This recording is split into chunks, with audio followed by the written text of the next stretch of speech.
အားလုံးပဲမင်္ဂလာပါရှင်ကျမကအခုကျမရဲ့ပေးသက်လေးတွေအတွက် reading လေးတစ်ခုပေါ့နော်ဖတ်ပေးမယ်ပေါ့နော်အဲ့ဒါကဘာလဲဆိုရင်ကျမဖတ်ပေးနေကြပေါ့နော်ကျမဖတ်ပေးနေကြအတိုင်းပဲပေါ့နော်ဒီတင့်ရဲ့အခြေရေးအိမ်အောင်ရေးပေါ့နော်ရောက်တဲ့ရရာလေးကိုဖတ်ပေးတော့မှာပဲဖြစ်တယ်ပေါ့နော်အဲ့တော့ကျမကဒီကတ်လေးတွေနဲ့နော်ဖတ်ပေးမယ်ပေါ့နော်အဲ့တော့အရင်ဆုံးပေါ့နော် energy လေးကို check ကြည့်မယ်ပေါ့နော် energy လေးကြိုက်တယ်ဆိုလို့ရှိရင်တော့ဒီ reading လေးတွေရဲ့အဖြေကတော့เนาะတင်နဲ့တင့်ရဲ့တစ်ဖက်သူရဲ့အနာဂတ်ပဲဖြစ်တယ်ပေါ့နော်ဒီတော့ကျမကပြောချင်တာကเนาะဒီအခြေအိမ်အောင်ကြီးရောက်တဲ့ရရာဆိုတဲ့နေရာမှာဒီ reading ကိုကြည့်နေတဲ့သူတွေကအမျိုးသားအမျိုးသမီးเนาะ LGBT အကုန်လုံးအတွက်အကျုံးဝင်တယ်เนาะပြီးတဲ့ခါကျတော့เนาะပြီးတဲ့ခါကျတော့ပေါ့เนาะဒီတချို့တွေကလာမေးတယ်ပေါ့နော်ဆရာမရေးတဲ့အိမ်အောင်ကြီးရောအကျုံးဝင်လားဆိုတော့ကျမအခြေအိမ်အောင်ကြီးလို့ပြောထားတာနော်နှစ်ခုစလုံးအကျုံးဝင်တယ်နော်ကွဲကွာနေတဲ့အိမ်အောင်ဘက်တွေအတွက်ကိုအကျုံးဝင်လားဆိုတော့အကျုံးဝင်တယ်နော်ဒီ reading ကကွဲကွာနေတဲ့ချစ်သူရေးစားအိမ်အောင်ဘက်တွေအကုန်လုံးနဲ့အကျုံးဝင်တဲ့ reading လေးပဲဖြစ်တယ်ပေါ့နော်ဒီ reading လေးကိုကျမအခုဖတ်ပေးမယ်ပေါ့နော်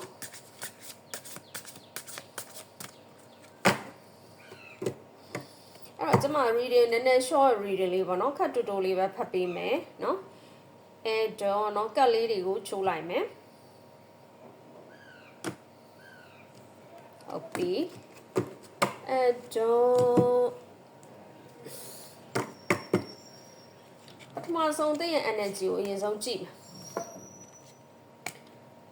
တဲ့ရဲ့ energy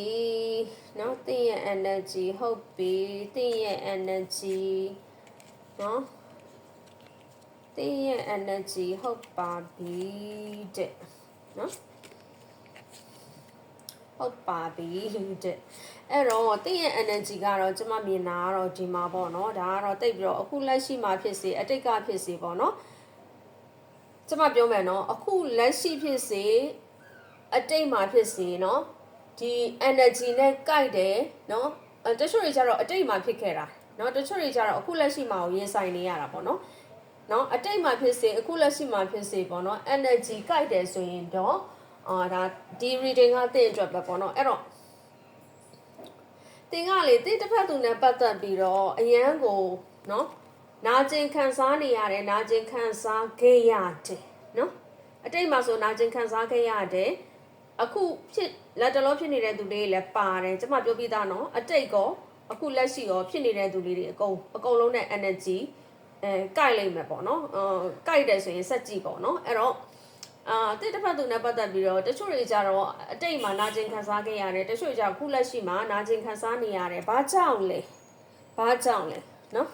ဘာကြောင့်လဲဆိုတော့မပြောခင်အခုလက်ရှိမှာတင့်အနေနဲ့သူနဲ့ပတ်သက်ပြီးတော့အတွေးများပြီးတော့စဉ်းစားပြီးတော့အေးအေးပြက်နေတာမျိုးလေးတွေလည်းကျွန်မမြင်နေပေါ့နော်မြင်နေနော်အတွေးများပြီးတော့စဉ်းစားပြီးတော့အေးအေးပြက်နေတယ်အခုလက်ရှိမှာဖြစ်စေအတိတ်မှာဖြစ်စေတစ်မှာဖြစ်ခဲ့တယ်ပေါ့နော်တချို့ကြတော့အတိတ်နဲ့ energy ကိုက်လိုက်မယ်တချို့တွေကြတော့အခုလက်ရှိအချိန်နဲ့ energy ကိုက်လိုက်မယ်ပေါ့နော်အဲ့တော့နော်ဘာကြောင့်လဲဆိုတော့တင့်ရဲ့တစ်ဖက်သူကတဲ့အတိတ်မှာဖြစ်စေတချို့ကြတော့အခုလက်ရှိမှာဖြစ်စေပေါ့နော်တင့်ရဲ့ပြင်နောက်တစ်ယောက်ရှိနေတယ်နော်တင့်တစ်ဖက်သူမှာတင့်ရဲ့ပြင်နောက်တစ်ယောက်ရှိနေတယ်နော်လှိနဲ့နှစ်ဖက်နေခဲ့တဲ့ပုံစံမျိုးအတိတ်အတွက် energy ကိုက်တဲ့သူတွေဆိုရင်ဒီအခုလက်ရှိအတွက် energy ကိုက်တဲ့သူတွေဆိုရင်အခုလက်ရှိမှာကိုလှိနဲ့နှစ်ဖက်နေနေတယ်ပေါ့နော်တင့်တစ်ဖက်သူကတင့်ပြင်နောက်တစ်ယောက်ရှိနေတယ်နော်ဒါမျိုးတွေ့ရတယ်ဒါကိုတင်ကလည်းတိပြီးသားဖြစ်နေလောက်တယ်ပေါ့နော်ဒီလိုမျိုးကျမအာယုံရတယ်နော်အဲ့တော့ဒါပေမဲ့လည်းတင်ကလေတင်ရဲ့တစ်ဖက်သူကိုတင်ကလုံးဝလက်မလျှော့နော်လက်မလျှော့နိုင်ဘူးမစွန့်လွတ်နိုင်ဘူးသူမှသူပဲတင်ကသူကတင်ရဲ့ဘဝပဲအတိတ်မှာဆိုဖြစ်ခဲ့တယ်သူကတင်ရဲ့ဘဝဖြစ်ခဲ့တယ်နော်လက်ရှိမှာဆိုရင်နော်နော်သူကတင်ရဲ့ဘဝတစ်ခုလုံးပဲအခုလက်ရှိမှာဆိုနော်အဲ့လိုမျိုးတင်ကသူ့အပေါ်မှာဘလို့မှမစွန့်လွတ်နိုင်ဘူးသူ့ကိုအယမ်းကိုတင်ကပေါ့နော်ချစ်ချင်းမြတ်တာတွေရှိတဲ့ပုံစံနော်အနေအထားမျိုးကိုတွေ့ရတယ်နော်ဟုတ်တယ်ဒီမှာသုံးဝက်ဆိုင်အနေအထားကိုတွေ့ရတယ်နော် ဒီကက်လေးရဲ့နမိတ်ကိုကျမ3ဝင်းဆိုင်လုံးအာရုံရတယ်ပေါ့နော်အဲ့တော့ဒီအခြေအနေတွေနဲ့ energy ကိုက်တယ်ဆိုရင်နော်အနာဂတ်ကတင့်တော့ပဲကဲအနာဂတ်အတွက်ကျမကက်လေးတွေဆွဲလိုက်ခဏလေးနော်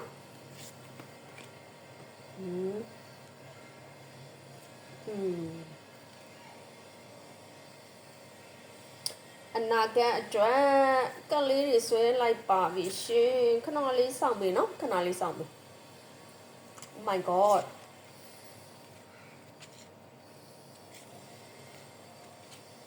Oh my god โอ้ share ပဲတဲ့အနာဂတ်ကတော့ share ပဲကျမကတော့အနာဂတ်ကတော့ share ပဲလို့မြင်နေပြီเนาะတဲ့ရဲ့အနာဂတ်ကတော့ share ပဲ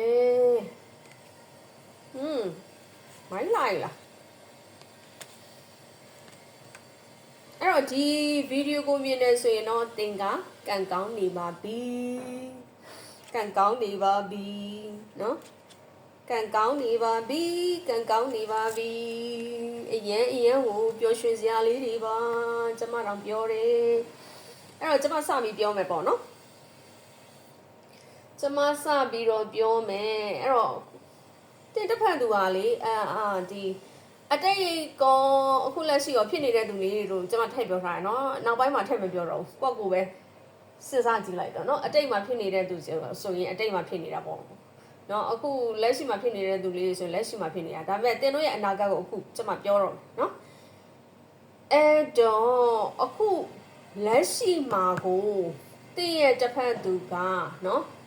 ဒီတပ်ပါဆန်ရဲ့လွှမ်းမိုးချုပ်ကင်ချဲလဲမှုကိုခံနေရတယ်ဒီတပ်ပါဆန်ကတစ်တစ်ဖက်သူအလို့မပေးဘူးသူကလည်းဘယ်နေရာတော့ဘယ်နေရာစဘာလောက်တယ်လဲအကုန်လိုက်ကြည့်အကုန် control လုပ်နော်တစ်တစ်ဖက်သူအနေနဲ့ဘယ်လိုပြောမလဲလွတ်လပ်မနေရဘူးကွာသိတယ်မလားစိတ်ဖိစီးမှုများနေတယ်သူကအရန်ကို control လုပ်တယ်ဘယ်သူနဲ့စကားပြောတာလဲအကုန်လုံးပေါ့နော် social media တွေကအစပေါ့နော်ဒီဖုန်းသုံးတာတွေကအစ password တွေကအစအကုန်ပေါ့နော်သူယူထားတယ်ပေါ့နော်အဲ့လိုမျိုးအရန်ကိုပိုင်စိုးပိုင်နေနဲ့အရန်ကို control လုပ်ထားတဲ့ပုံစံပြောမစင်နော်ဒီလိုမျိုးမြင်ရတယ်နော်အဲ့တော့နော်အဲ့လိုဖြစ်နေတယ်အဲ့တော့အနာဂတ်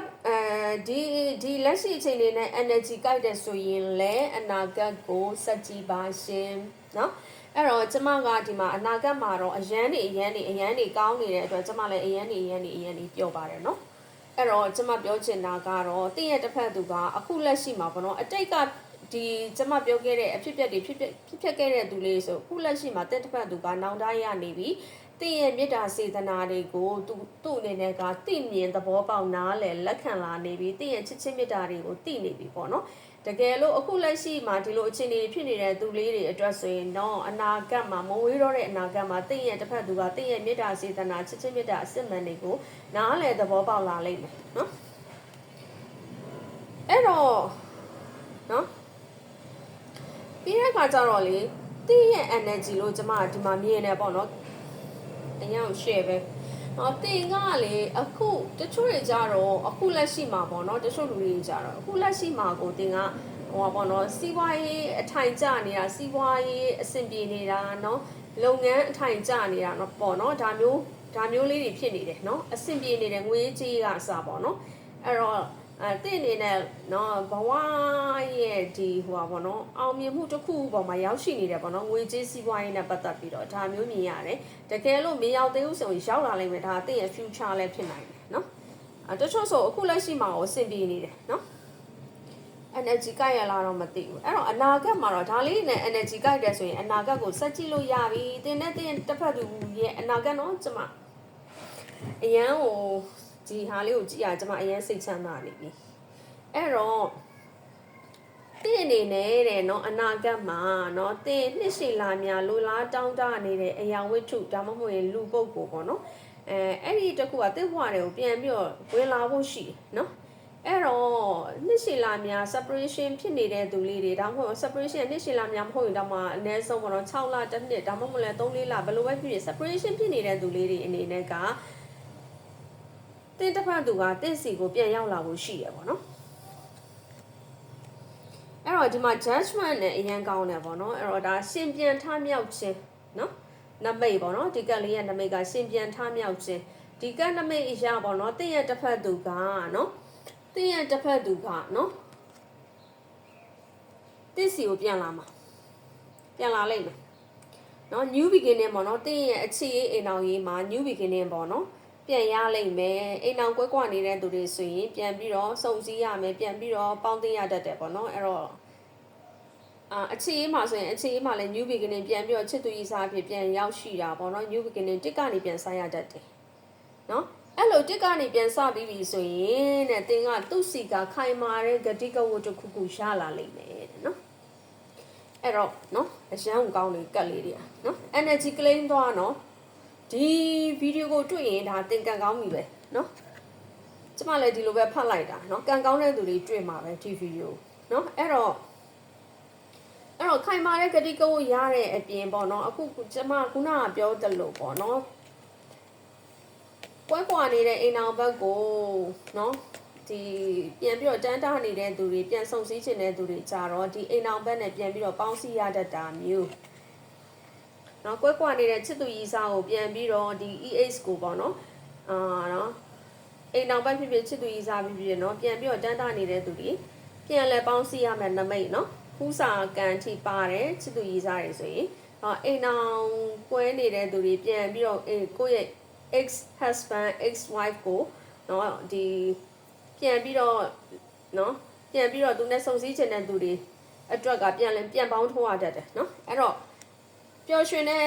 family life မိသားစုဘဝတစ်ခုကိုတည်ဆောက်ရလိမ့်မယ်နော်သားသမီးယတနာတွေပါထွန်းကားလာတတ်တယ်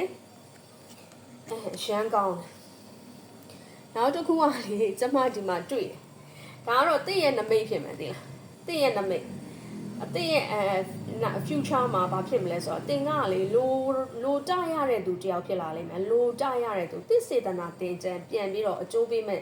နမိတ်ပေါ့နော်လိုတရမယ်တင်စိတ်ကတောင်းတတိုင်းကြံစီသမျှတောင်းတသမျှလိုတရလာမယ်နမိတ်ဖြစ်တယ်ပေါ့နော်အဲ့တော့သူနဲ့တင်ကလေအနာဂတ်မှာခရီးတွေတောင်းအောင်ဖို့လေကျွန်မမြင်တယ်အတူတူပေါ့နော်အပျော်ခရီးတွေ honeymoon နော်